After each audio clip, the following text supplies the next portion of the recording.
అది మీరు అది నిరూపించుకోండి. తర్వాత కాంగ్రెస్ మాట్లాడండి. ఫస్ట్ మీరేమో నిరూపించుకోండి. తలసాని శ్రీనివాస్ యాదవ్ గారు కళ్ళున్న కబోది. తలసాని శ్రీనివాస్ యాదవ్ గారు హైదరాబాద్ గురించి మాట్లాడే నైతికత లేదు. వ్యత్యాసాలు వివాదాలు రాజకీయం చేయకండి. హైదరాబాద్ ప్రజలు కాంగ్రెస్ పార్టీ పైన స్పష్టమైన విశ్వాసంగా ఉన్నారు. రేవంత్ రెడ్డి గారు నాయకత్వం విశ్వాసం ఉన్నారు. మీరు గత 10 ఏళ్ళు మీరు అధికారంలో ఉన్నారు కదా, మీరు ఏం చేసిరో మీ సాధన చెప్పగలుగుతారా? చెప్పలేరు. సాయంత్రం పూట సెటిల్మెంట్ చేసుకుంటారు, సాయంత్రం పూట దండాలు చేసుకున్నారు, 10 ఏళ్ళు అన్ని చేసుకుని వ్యవహారాలు చేసుకొని ఇప్పుడు మంచిగా చీతు అంటే నీతు సుక్కులు ఆదర్శవంత మాటలు పుణ్యపదం కూడా మాట్లాడండి. అరే ప్రజలు మన నమ్మరు కదా. మీరు ఒక బీసీ బీటకు టికెట్ ఇస్తే కాంగ్రెస్ పార్టీ చిత్తశుద్ధితో ఒక బీసీకి టికెట్ ఇస్తే ఎందుకు ఆయన పైన ఎన్ని ఆరోపణలు కుట్రలు జరిగే ప్రయత్నం? బీసీ యొక్క నాయకత్వ పెరుగుతా అని చెప్పి కొంతమంది రావులకు ఒక ఇబ్బంది.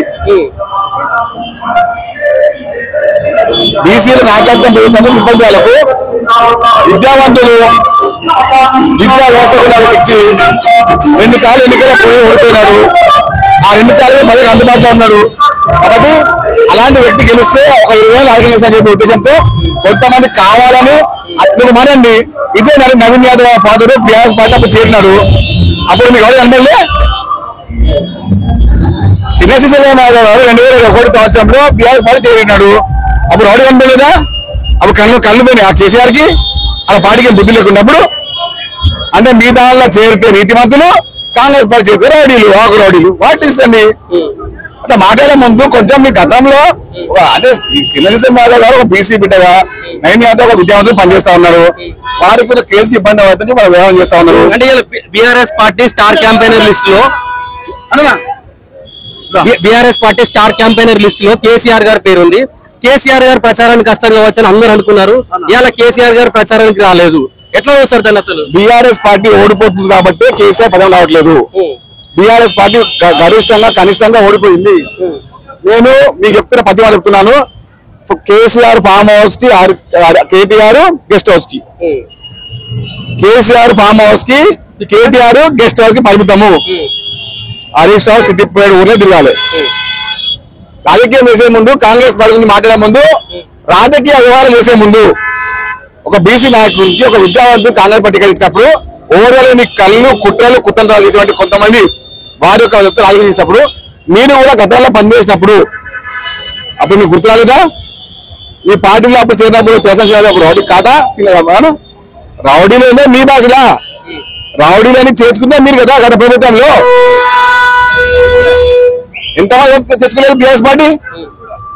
అంటే మీరు అధికారంలో ఉన్నప్పుడు చేసే అంత పుణ్యం పనులు మేము అదే చేసే పాపం పడతాయా?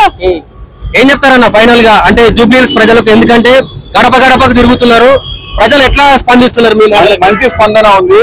రాజకీయంలో ఒక మంచి నాందిగా ఒక బీసీ యొక్క 40% ఛాంపియన్ కాంగ్రెస్ పార్టీ ఉంది. కాబట్టి కాంగ్రెస్ పార్టీ సిద్ధాంతం ఒకటి, ప్రజలకు ఎవరు అందుబాటులో ఉంటారో, ప్రజలకు నాయకత్వం అది ఇష్టపడతారో వాళ్ళకి అందుబాటులో ఉంటాం కాంగ్రెస్ పార్టీ. నవీన్ యాదవ్ గారు గతంలో 2 సార్లు ఎన్నికల్లో పోటీ చేయడము, కొంచెం స్వల్ప తర్వాత ఓడిపోవడము, ఆ 10-12 సంవత్సరాల నుంచి ప్రజలు అందుబాటులో ఉండడము ఆయన కలిసి వచ్చిన అంశం. కాంగ్రెస్ పార్టీ అభివృద్ధి, నవీన్ యాదవ్ 2 కలిసి కాంగ్రెస్ పార్టీ 30,000 పైకి గెలవబోతుంది. రేవంత్ రెడ్డి గారిని పూర్తి విశ్వాసంతో తెలంగాణ ప్రజలు హైదరాబాద్ ప్రధానికము 100% ఆశీర్వదిస్తున్నారు. ఎన్నికలు రేపు 11వ తారీఖు ఎన్నికల్లో స్పష్టంగా మెజారిటీ పెరిగే విధంగా మేము ప్రయత్నిస్తా ఉన్నాము. దాదాపు 30 నుంచి 50 మేరకు చేస్తున్నాము. రేపు రాజకీయంలో బీఆర్ఎస్ పార్టీని వెన్నవేయడానికే హైదరాబాద్ ప్రజలు సిద్ధంగా ఉన్నారు. బీఆర్ఎస్ పార్టీ ఎన్నికల ద్వారా కేల్కతం దుకాన్ బంద్.